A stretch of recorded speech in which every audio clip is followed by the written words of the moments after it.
Hi guys, it's Numismatic here, and it's a pretty dreary morning today in London, not very summery at all. But the subject that I wanted to talk about today is coin information for collectors and stackers. And when I paid a visit to the London Coin Show the other day, I took out a subscription to Coin News for the next 6 months so that I could see whether Coin News kind of worked for me and it had some interesting information in. And I'll let you know how that goes after the subscription has completed. But I did take away some of the previous editions to take a look through.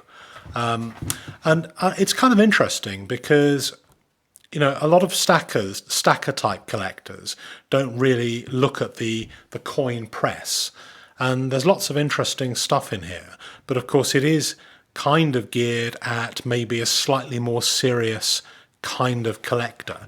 So it's not really kind of bullion oriented. But if you want to find out information about auctions, what's coming up, particular types of numismatic coins, then Coin Week is a really good publication.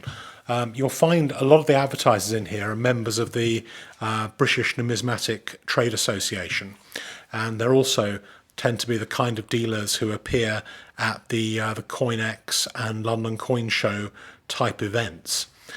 So it's almost like a kind of, I suppose, a little cliquey club. Some of these dealers also sell over eBay. A lot of them buy and sell to each other and via the auctions. And it's interesting, those of you who like to take a look at high quality coins at auction can get quite a lot out of this. I did think to myself, well, maybe I should take a look at some of the auctions to buy British gold coins, maybe buy slightly higher grades of coins. I still might do that, but the only thing that worries me about auctions is, particularly for lower grade gold, that because of the 20% buyer's premium, you tend to find that these things actually sell for as much after the buyer's premium at auction as they do if you were to buy them off eBay at a higher level anyway. So I can't see where there's kind of really money to be made. But somebody can put me straight on that, I'm sure. Maybe it's just really the place for things which are more interesting and higher grade for collectors.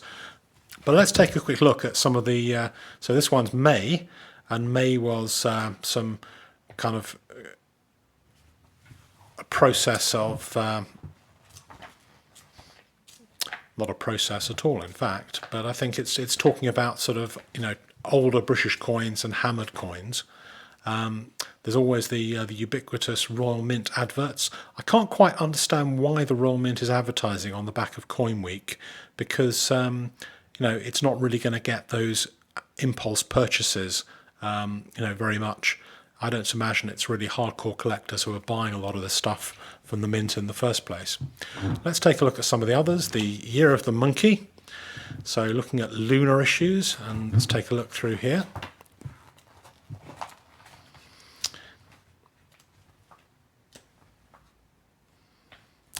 Morton and Eden, I went onto their website and took a look at their auctions happening today, actually. 13th of June is their auction at the moment. Some very interesting lots, tons of really interesting shield-back sovereigns, but mostly after the buyer's premium, a little bit above my budget. They focus every month on a particular type of coin, and you get this buyer's guide. So this one is, and they take a look at all the different types and give it a valuation. As is usual with a lot of these kind of valuations, they tend to be a fair bit out of date with the market, but they're quite a good place to just get an indication of pricing for some of these coins. So this one is the January edition, the coins of the Marie Theresa Thaler. So interesting, quite a good likeness on the coin of the beautiful Maria Theresa. You can make up your mind about that one. So we've got March 2016, Viking Horde. So you can see this magazine covers a whole load of different territory, Australia, old, new. It tends to cover most of the market, but doesn't really seem to cover the stacking and the bullion side of the market. So this is mostly kind of your serious coin collecting. Then we've got June, the latest one, the Spanish Armada. So, they try and put together the stories behind this.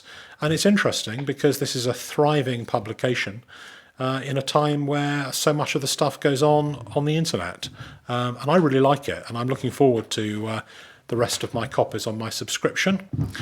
So April, happy 90th birthday. It seems like the Queen's 90th birthday has in fact been going on for many years already. I guess, we're probably going to get the 91st, 92nd, and hopefully it'll be a big thing with special coins every year up to and past the Queen's wonderful 100th birthday. So those are the monthlies. And I also just wanted to just close with a look at this. This is the Coin Yearbook 2016, obviously focused on England, Scotland, Ireland, Channel Islands and the Isle of Man. And they gave me this. They gave me this with my subscription. So I think I paid £20 for my subscription, and they gave me a free publication for £9.95 and then another 6 copies. So I think I got a really good deal. But this annual publication obviously then gives you more of the yearbook kind of thing, coin terms. Each one goes through a whole variety of background information about coin care, focus on a particular type of coins, and this gives you the full listing that they then update every month of all of the different British coins with lots of nice colour illustrations. So it looks like a pretty good publication. Very happy with that. And I would certainly give a Numismatic recommendation to the authors of the Coin Yearbook and Coin News. And apparently they have a Facebook page now, a new Facebook page, and I'll try and find it and put a link to it at the bottom of this video so you can take a look. And if you're interested in British coins, then take out a subscription by all means and see for yourself what it's like. So that's all for me for the moment. Thank you very much for watching, and please like and subscribe.